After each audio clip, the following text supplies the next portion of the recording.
Il fait froid sur la route de Paris-Nice 2004 pour cette troisième étape. Une longue journée, 229 km entre La Chapelle, Saint-Oursin et Roanne. Dès le kilomètre 31, la formation CSC du maillot jaune Jorgaske a décidé de laisser filer deux coureurs. Il s'agit du néerlandais Léon Van Bon de la formation Lotto Domo et de l'allemand Thomas Ziegler de la Gerolsteiner.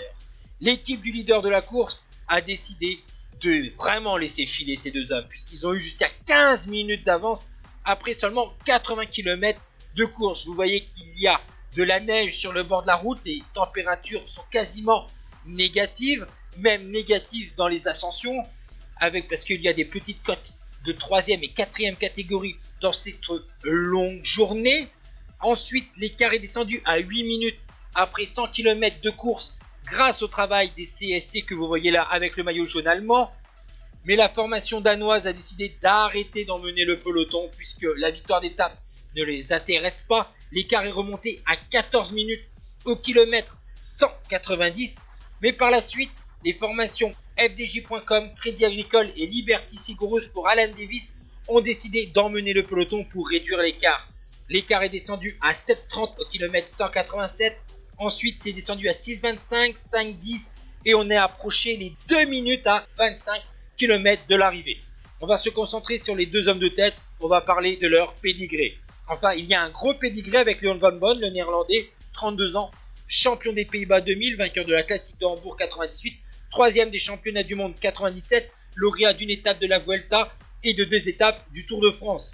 Du côté de Ziegler, l'Allemand, il est bien plus jeune, bien plus inexpérimenté. C'est sa deuxième saison chez les pros, il a 23 ans, il a disputé sa première saison chez les professionnels dans une équipe assez petite, c'est la Wiesenhof.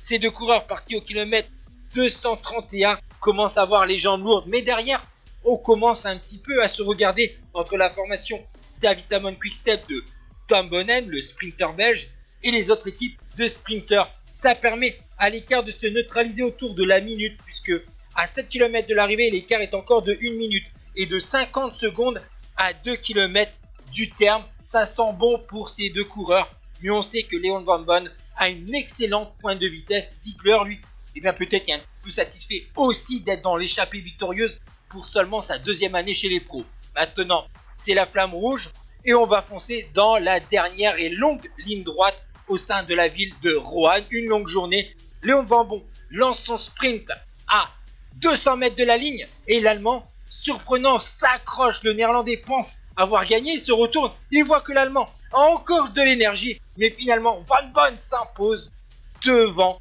Ziegler. 25 secondes derrière, Tom Bonnen règle le sprint du peloton pour la troisième place devant Hunter et Cauchioli. Du côté du classement général, Jorgaske reste donc en jaune devant Rebellin et son équipier Bobby Julich.